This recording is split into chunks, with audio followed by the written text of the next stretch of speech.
प्रेरितों के काम अध्याय 25। फेस्तुस उस प्रांत में पहुंचकर 3 दिन के बाद कैसरिया से यरूशलेम को गया। तब प्रधान याजकों ने और यहूदियों के प्रमुख लोगों ने उसके सामने पौलुस पर दोष आरोपण की और उससे विनती करके उसके विरोध में यह चाहा कि वह उसे यरूशलेम में बुलवाए, क्योंकि वे उसे रास्ते ही में मार डालने की घात लगाए हुए थे।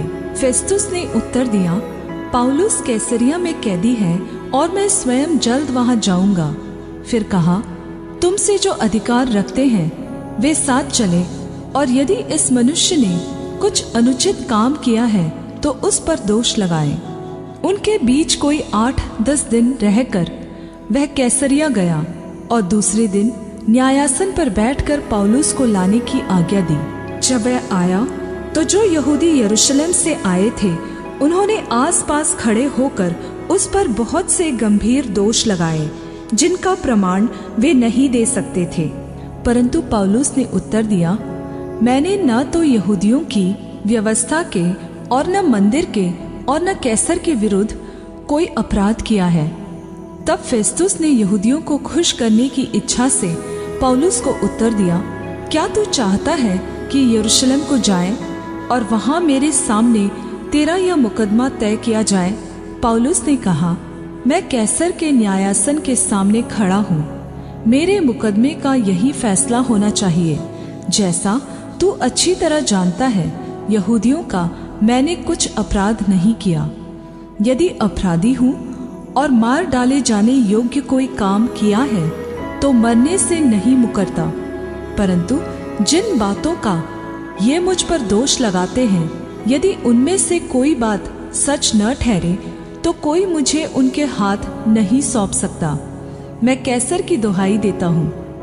तब फेस्तुस ने मंत्रियों की सभा के साथ विचार करके उत्तर दिया, तूने कैसर की दुहाई दी है तो तू कैसर के पास ही जाएगा। कुछ दिन बीतने के बाद अग्रिप्पा राजा और बिरनीके ने कैसरिया में आकर फेस्तुस से भेंट की।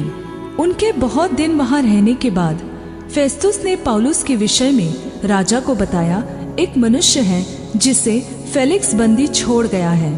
जब मैं यरूशलेम में था तो प्रधान याजकों और यहूदियों के प्राचीनों ने उस पर दोषारोपण किया और चाहा कि उस पर दंड की आज्ञा दी जाए, परंतु मैंने उनको उत्तर दिया कि रोमियों की यह रीति नहीं कि किसी मनुष्य को दंड के लिए सौंप दे, जब तक आरोपी को अपने दोष लगाने वालों के सामने खड़े होकर दोष के उत्तर देने का अवसर न मिले। अतः जब वे यहाँ उपस्थित हुए तो मैंने कुछ देर न की, परंतु दूसरे ही दिन न्यायासन पर बैठकर उस मनुष्य को लाने की आज्ञा दी। जब उसके मुद्दई खड़े हुए तो उन्होंने ऐसी बुरी बातों का दोष नहीं लगाया जैसा मैं समझता था, परंतु अपने मत के और यीशु नामक किसी मनुष्य के विषय में जो मर गया था और पौलुस उसको जीवित बताता था, विवाद करते थे। और मैं उलझन में था कि इन बातों का पता कैसे लगाऊं। इसलिए मैंने उससे पूछा, क्या तू यरूशलेम जाएगा कि वहां इन बातों का फैसला हो?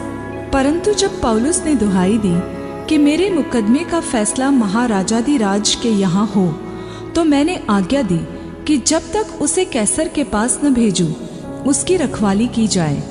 तब अग्रिप्पा ने फेस्तुस से कहा, मैं भी उस मनुष्य की सुनना चाहता हूँ। उसने कहा, तू कल सुन लेगा।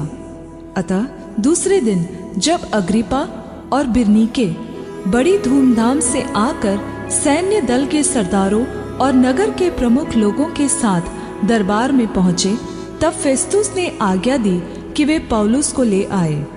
फेस्तुस ने कहा, हे महाराजा अग्रिप्पा और हे सब मनुष्यों जो यहाँ हमारे साथ हो, तुम इस मनुष्य को देखते हो जिसके विषय में सारे यहूदियों ने यरूशलेम में और यहाँ भी चिल्ला चिल्ला कर मुझसे विनती की कि इसका जीवित रहना उचित नहीं, परंतु मैंने जान लिया कि उसने ऐसा कुछ नहीं किया कि मार डाला जाए।